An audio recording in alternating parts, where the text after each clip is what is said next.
Olá pessoal, sou Felipe Rodrigo e vou estar dando a continuidade na introdução NR12, Segurança em Máquinas e Equipamentos. Proteções fixas. A proteção fixa ela é caracterizada, por ela precisar de ferramentas, e meios específicos para remover ela. Então ela tem que ser mantida em sua posição ali de maneira permanente, através de meios de fixação, e para remover ela você tem que ter ferramentas específicas. Proteções móveis. Proteções móveis são aquelas que elas podem ser abertas sem uso de ferramentas. Essas proteções móveis elas sempre têm que estar associadas a um dispositivo de intertravamento. Aqui na foto, o exemplo ali é uma prensa e você tem uma grade na frente. Só que por diversas vezes a pessoa ela precisa acessar dentro da prensa para remover alguma peça. Então você tem uma chave de segurança. Toda vez que a pessoa abre essa porta, a prensa para, e ela entra em estado de emergência. Então ela para todos os movimentos perigosos e entra em estado de emergência. E ela só pode ser operada novamente quando você fechar a porta e ir até o painel e apertar a botoeira de rearme. Aí ela pode voltar à operação normal. Dispositivo de segurança. Essa parte de dispositivo de segurança, a gente vai estar focando aí mais na parte de botões de emergência. A norma diz que toda máquina e equipamento deve ter dispositivo de acionamento e parada, para que seja acionado ou desligado pelo operador ou outra pessoa em caso de emergência.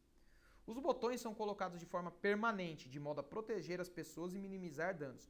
Todos os equipamentos devem possuir botões de parada de emergência, que só devem ser acionados em caso de emergência.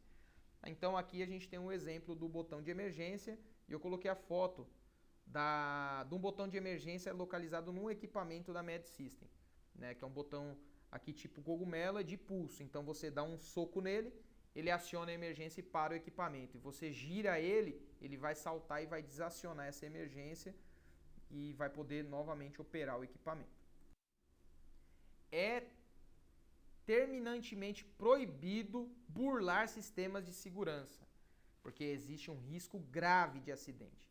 Em caso de dispositivo de segurança danificado, tem que comunicar imediatamente o supervisor, o líder do seu setor, porque isso pode gerar um acidente. Vou dar um exemplo. O equipamento da Med System ele está com o botão de emergência danificado.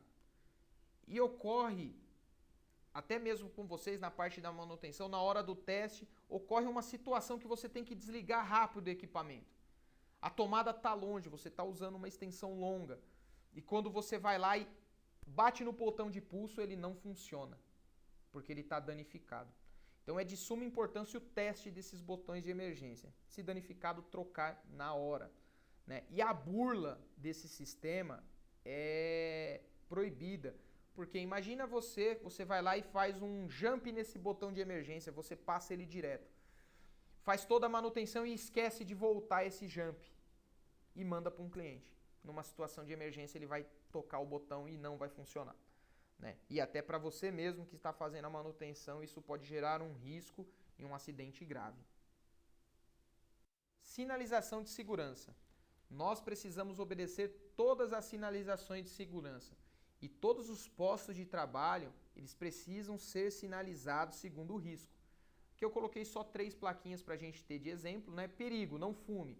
Normalmente em locais que há risco de explosão. Atenção, alta voltagem, você coloca num painel elétrico, numa subestação. E aqui segurança. Em alguns locais, exatamente os EPIs que devem ser necessários ali de uso obrigatório naquele setor, naquele local. E existem uma infinidade de placas de segurança, elas são normativas, então ela não é qualquer escrita, ela existe uma norma e os pictogramas, que são as imagens que devem ser usadas nessas placas. Arranjo físico. As áreas de circulação devem ser devidamente demarcadas, em conformidade com as normas técnicas oficiais. As vias principais de circulação nos locais de trabalho e as que conduzem às saídas devem ter no mínimo 1,20 m de largura, segundo norma NR11. As áreas de circulação devem ser mantidas permanentemente desobstruídas. Então, a gente tem uma imagem aqui de um arranjo físico bem caótico, né?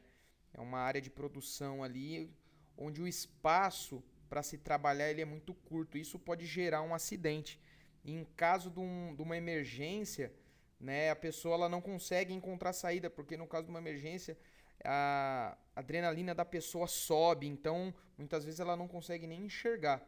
Você tendo corredores largos e um espaço bem organizado, isso também pode evitar acidentes, né? Então, é de suma importância manter o 5S no seu local de trabalho e manter sempre as áreas aí de circulação desobstruídas.